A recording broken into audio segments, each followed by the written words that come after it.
Vegapunk right now is on some straight war criminal activity.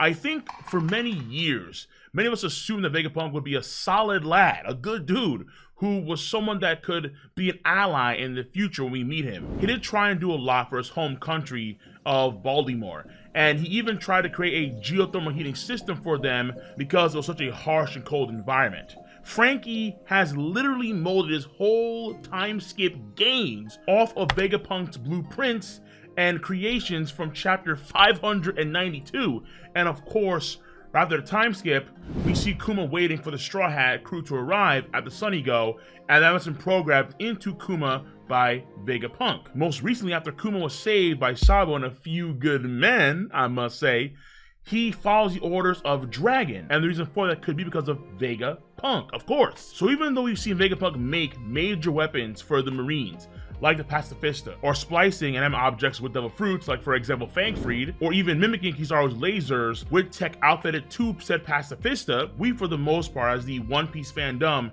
have seen Vegapunk in, for the most part, a positive light. But now, child soldiers, really, albeit the Seraphim units, the PX Boa and the PX Mihawk, which, by the way, I'm going to say PX from now on because Christian Torlado did mention how when I use the term Lu might also refer to Luffy pairings. So if I say Lu Mihawk, that's a Luffy X Mihawk pairing. Fair point, Christian. Fair point. So we'll use PX for the time being. So PX Boa and PX Mihawk could be full-on cyborgs like the Pacifista, like full-on machines. Or they could be more like the Frankie type of cyborg, where they are living beings with just tech on them. But regardless of that, them being children leads to situations like we see in the latest chapter of One Piece, where Margaret couldn't attack the Seraphim Boa because she was a child. So folks that are more sentimental, let's say, won't attack them even though they're in the midst of a war. Vegapunk is in fact the lead man for SSG, the Special Science Group. So the creations of said group ideally have to get clearance from him.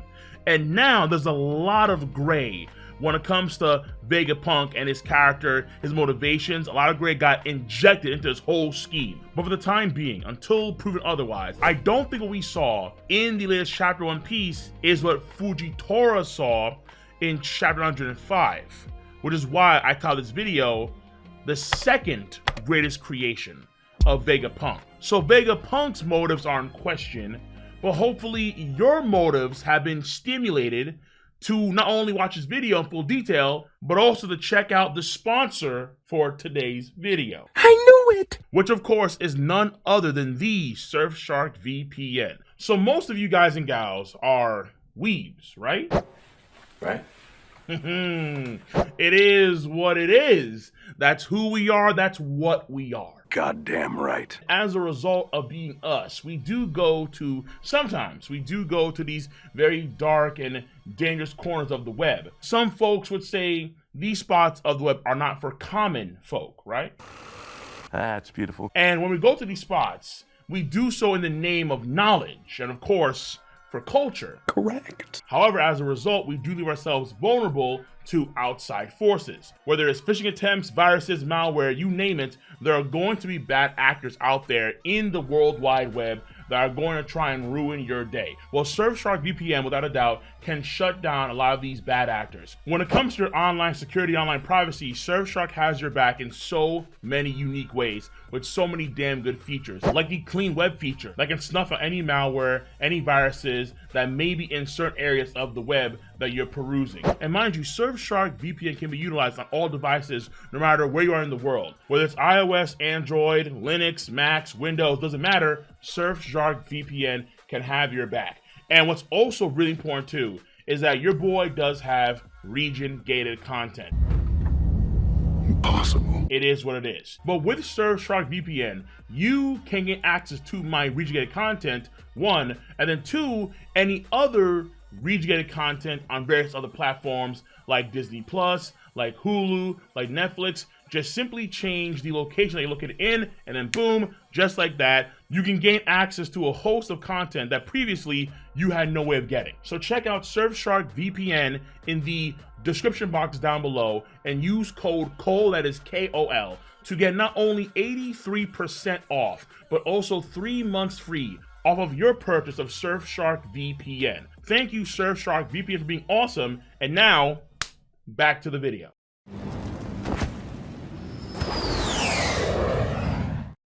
So that all being said, I gotta pounce on what the Seraphim are and how they have been made. So now it's time for some Bible study. In the Bible, Isaiah 6 verses 1 through 4, and I quote, "In the year that King Uzziah died, I saw the Lord high and exalted, seated on a throne, and the train of his robe filled the temple. Above him were seraphim, each with 6 wings. With 2 wings they cover their faces, with 2 they cover their feet, and with 2 they were flying. And they were calling to each other, Holy, holy, holy is the Lord Almighty. The whole earth is full of his glory. At the sound of their voices, the doorstep and thresholds shook, and the temple was filled with smoke." So based on the Bible, the Seraphim are the closest beings to the throne of God, which in One Piece would, let's say, refer to the closest things to Emu, or the true throne, and or the celestial dragons. Remember that the Red Line was once the homeland of the Lunarian race, where they were deemed to be gods of those lands. And now, like fallen angels in the Bible, the Lunarians have fallen from their thrones on the Red Line and are assumed to be extinct. King the Wildfire being like the last survivor of the race, which is why Big Mom actually wanted King to join her crew, because he is a member of an extraordinarily rare race. And Toland is missing 3 races: the Giants, the Lunarians, and a third one that we actually don't know just yet. That being said, the PX Lunarians' existence makes you question what exactly happened to this race. But the results are the same no matter how you slice it. Power. The PX Seraphims are strong as hell. PX Mihawk is a clear sign of that. And PX Mihawk, even though we didn't see it on him, he probably is also outfitted with some degree of lasers and tech and things like that.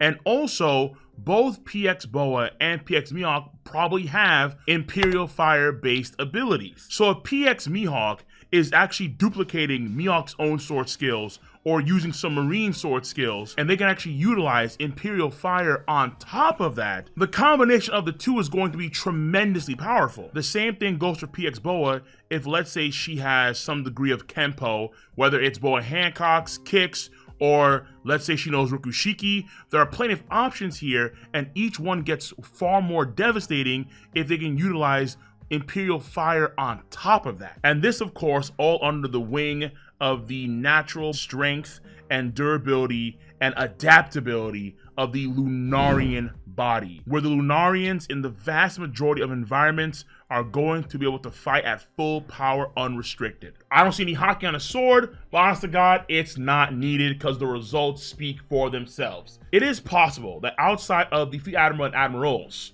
who Robin noted too long ago as being the greatest military power that the world government has, the Seraphim potentially are now the strongest weapons the world government have. Now, how many of these guys there are is a damn good question. And there, I think, are four main options.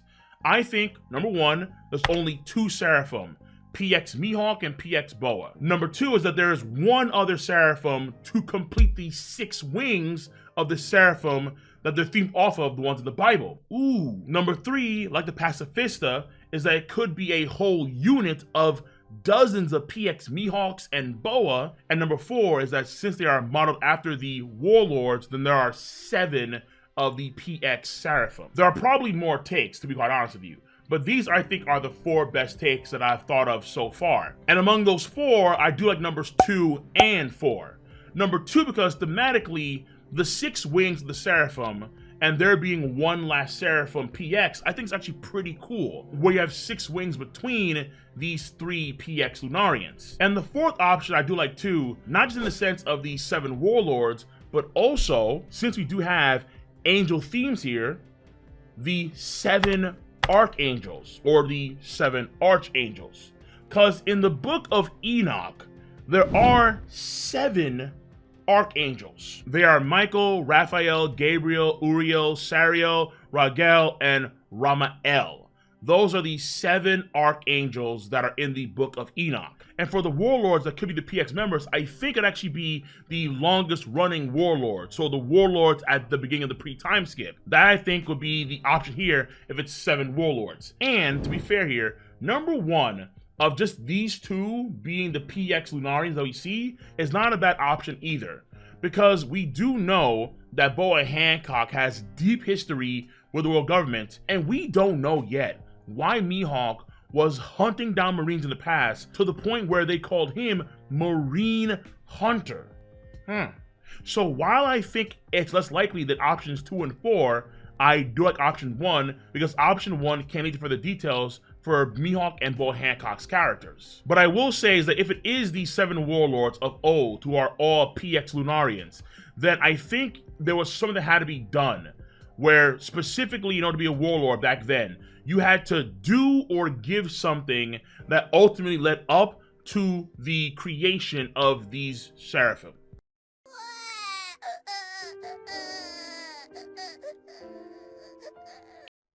So this is what I've gathered so far on what the Seraphim are, both in the world itself and of course thematically from an overall writing standpoint. But how they came to be is very potentially more interesting than what they are. Actually, definitely way more interesting than what they are. For example, just like Kuma, who had a life, friends, family, a kingdom before he became a PX cyborg, there could have been Lunarian children that existed in the world government found them, and then turned them into these PX weapons, the Seraphim, which would be heavy, very heavy for real-time Oda. Flashback Oda, oh yeah. Flashback Oda is brutal. That's when he pulls out his Seinen card, for damn sure. Refer to the Law and the Dofi flashbacks if you want to jog your memory. But in real time, he's a lot more fluffier, especially when it comes to children stuff. We see in Punk Hazard how that whole thing was resolved and the kids were free from the tyranny of Caesar Clown. So I'm going to give other options here that I think are more likely, since it does involve the history of another science group we have actually yet to see in a flashback called MADS. Oh yes. MADS was the illegal scientific research team that consisted of prominent scientists like Caesar Clown, Queen the Plague, Judge, and of course, Vegapunk. Each person seemingly had their own specialty, and I don't think Oda made the mistake of introducing King the Wildfire, a Lunarian, in the same arc he introduced Queen, a member of MADS. In fact, it is Queen who first utters the words Lunarian in the series in chapter 1023. We know how King the Wildfire became the right-hand man of the Beast Pirates because of Kaido, but why did Queen join the Beast Pirates? Was it for Kaido? Or was it for ulterior motives, i.e. King the Wildfire? We know that King the Wildfire was kept in Punk Hazard at some point in time in the past by the world government, and MADS was disbanded 24 years ago. At this point in time, both Vegapunk and Caesar Clown were assimilated into the world government science division, and Judge escaped the Marines and continued his own research on Germa, the German kingdom. What happened to Queen when MADS was disbanded? We do not know. Is it possible that Vegapunk also worked alongside Queen, and Queen was also doing experiments on, let's say, at that point in time, a 23-year-old Albert? I have to wonder what was going down with Queen, because even other members of the Beast Pirate crew didn't know that King was a Lunarian, but Queen knew. But that's all food for thought. Enough to make Queen as big as he is. I want to talk what's even more important than Queen in this situation, which I think is the Judge, Vinsmoke Judge connections.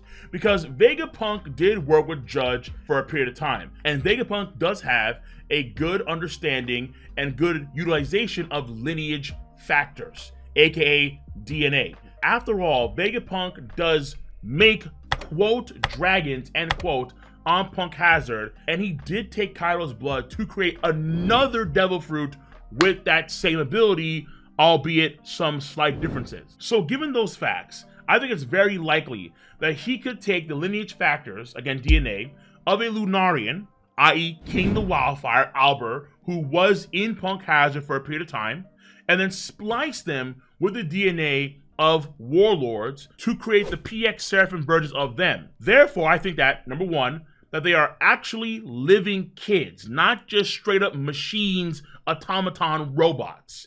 After all, how could you create a Lunarian machine? Kuma is a regular dude. What? Albeit he's like 25 feet tall. Okay, fine. He's a quote regular dude. But he's a solid lad. He's not like of some unique bloodline. But the Lunarians are. How could you mechanically create that unique fire and that unique regen and the Imperial fire? Is that even possible? It's like recreating the Sulong for the minks. Could you make a machine version of a mink that can utilize Sulong the same way the actual minks themselves could? I don't think so. So that's the first thing. The second thing is that it explains why they are kids in the first place. Because when Vegapunk is taking the DNA of a Lunarian and combining that with the DNA of, let's say, Warlord, he is essentially making a modified clone of that Warlord. This explains how they could be children right now. Right now. Because in the future, they will grow up to be bigger and obviously more powerful. Because Yonji states in chapter 840 that with their cloning tech, it would only take 5 years to make a 20-year-old soldier. That is a 1-to-4 growth rate, where 1 year equals 4 clone years. That is an absurdly fast growth rate. But what's also important here is that these soldiers, they themselves were none the wiser. As far as they understood, they led normal lives up until that point. The soldiers of Germa are not aware that they are clones. That's a very important detail too, because the memories and the skills and the commands that they can't disobey can be implanted into them while they're being developed in their Frieza healing liquid pods. And if PX Mihawk does have genuinely Mihawk sword skills, or if PX Boa Hancock can utilize Boa Hancock's actual fighting styles, then this data could have been implanted into their minds, similar to what goes on with the German soldiers. So the reason why we have kid Lunarians for Mihawk and for Boa Hancock is because these PX kids are just 2 to 4 years into their cloning development. So this right here is currently my take on what the Seraphim PX are, number one, and number two, how they were formed. But there is one big elephant in the room that has to be addressed, and the elephant's name is Purple Tiger, aka Fujitora.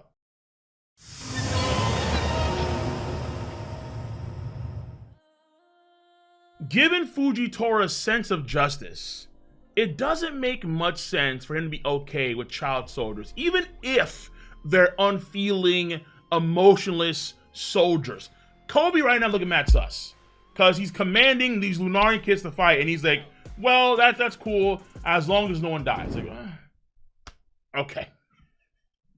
So this could be the whole robot thing. Say sensing robots, automatons, full-on cyborgs, like Pacifista. That's like a blurry line for Fujitora. Maybe. But I have another idea.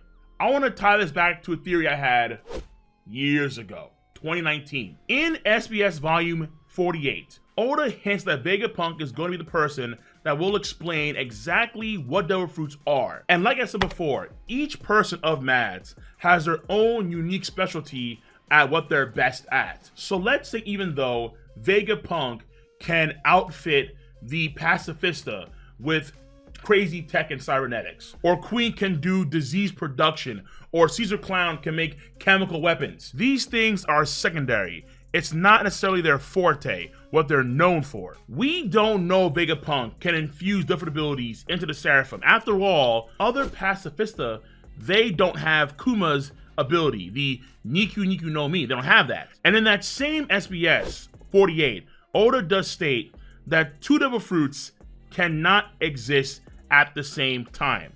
Momonosuke has the dragon ability, true, but it's like, let's say, a model pink dragon. Kaido is specifically model azure dragon, meaning that Momo being a pink dragon, he is a quote failed devil fruit experiment because he's not blue.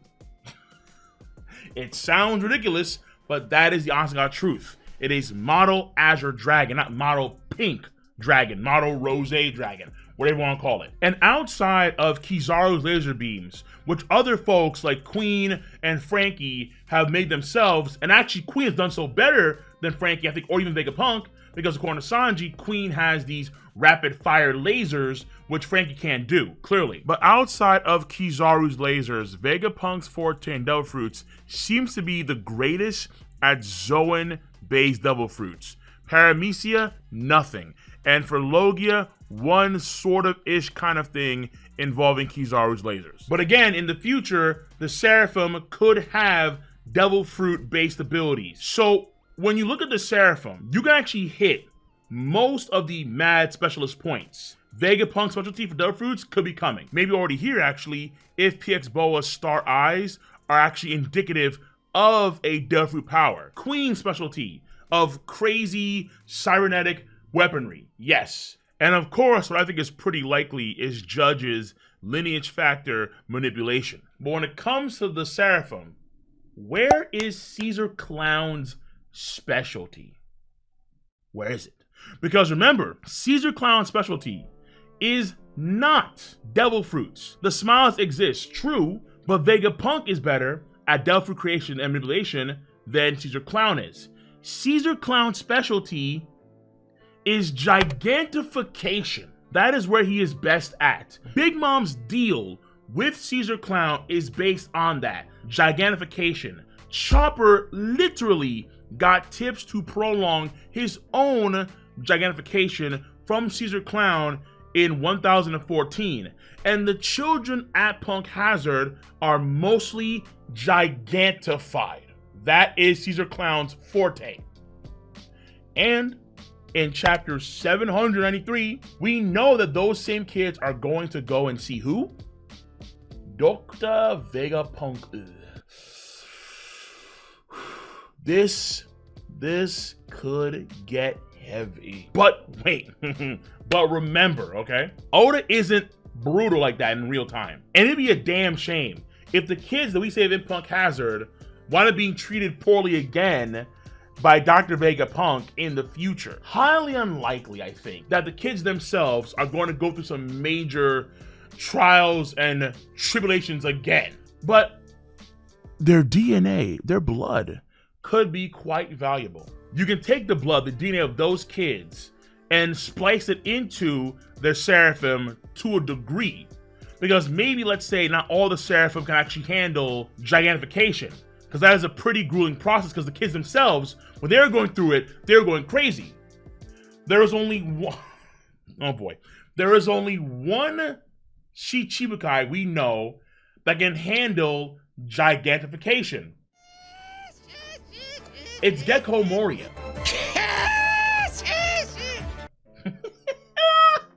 We see that with his Shadows as guard, and a younger Moria did fight against Kaido way back when. So potentially, the strongest PX Seraphim, the one that Fujitora sent way back when, that could have been a Gecko Moria?